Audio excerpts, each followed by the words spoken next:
নমস্কার বন্ধুরা, ঝর্ণা কিচেন সবাইকে স্বাগত। আশা করি সবাই ভালো আছেন। আজকে আরেকটি রেসিপি নিয়ে আসছে। আজকে তৈরি করব পুঁই শাক দিয়ে চিংড়ি মাছ। আমরা এখানে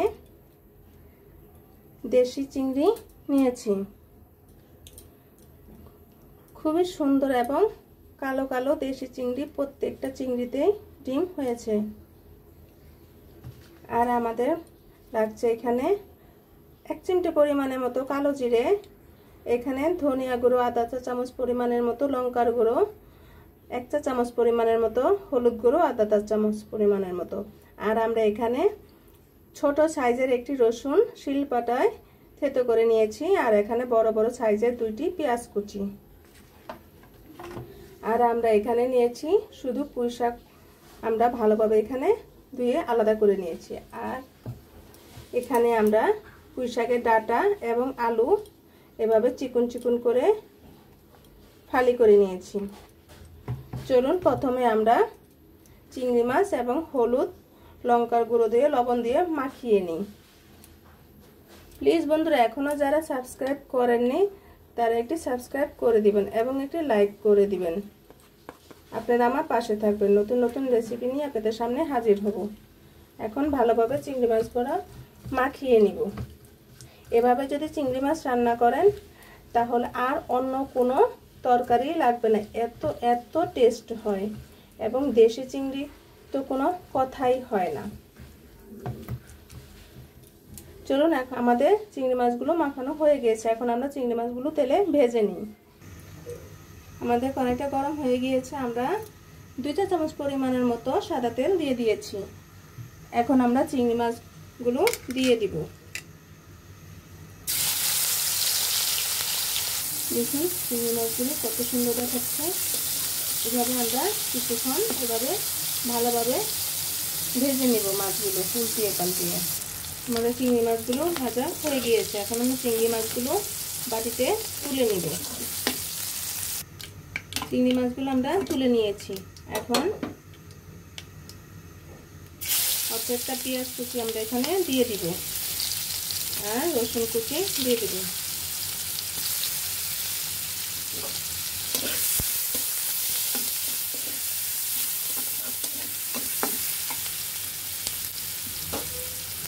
এখন 1 চিমটে পরিমাণের মতো কালো জিরে দিয়ে দিব।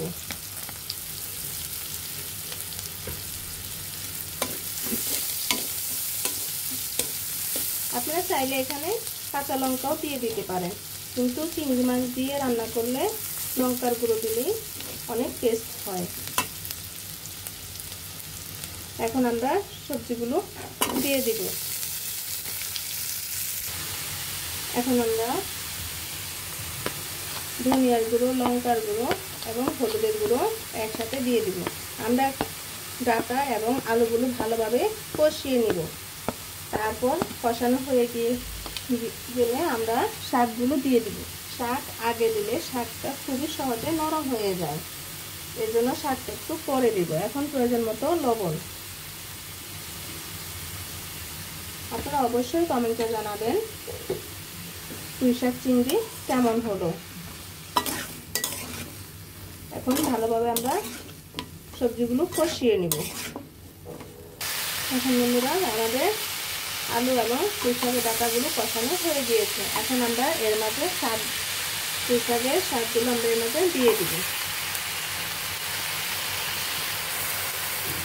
এখন পুঁই শাক প্রচুর পরিমাণে বাজারে দেখা যায়।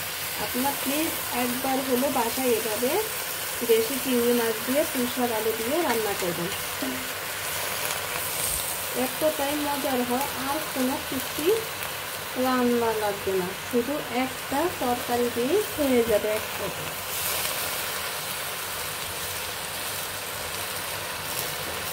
এখন আমরা একটু ঢেকে দেব।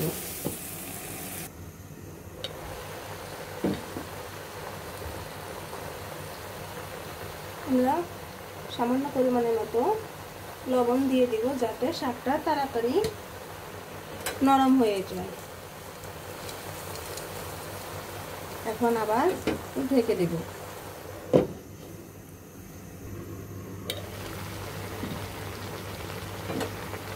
এখন একটু ভালোভাবে শাকগুলো উল্টিয়ে নেব। দেখেন বন্ধুরা আমরা কিন্তু কোনো জল দেইনি, শাকের থেকে অনেক পরিমাণে জল উঠেছে।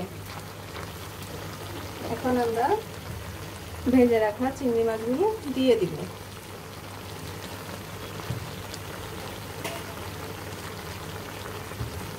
খুব সামান্য পরিমাণের মতো জল দিয়ে দিব। এখন আবার একটু ঢেকে দিব। দেখুন বন্ধুরা, এখন আমরা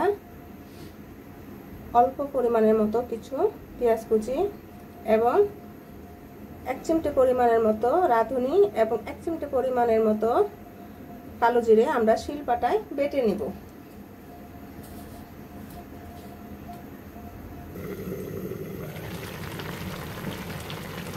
এখন বন্ধুরা আমাদের তরকারিতে কালারটা কত সুন্দর দেখাচ্ছে।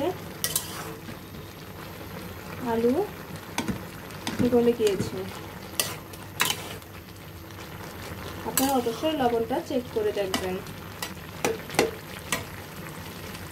আমরা এখন শিলপাটায় বেটে রাখা মশলাটা দিয়ে দিব। আমাদের তরকারি হয়ে গিয়েছে, এখন আমরা নামিয়ে নিব। দেখুন বন্ধুরা, আমাদের পুঁইশাক আলুর চিংড়ির চচ্চড়িটি কত সুন্দর দেখাচ্ছে। আপনারা অবশ্যই কমেন্টে জানাবেন। ভিডিওটি দেখার জন্য ধন্যবাদ। Thank you.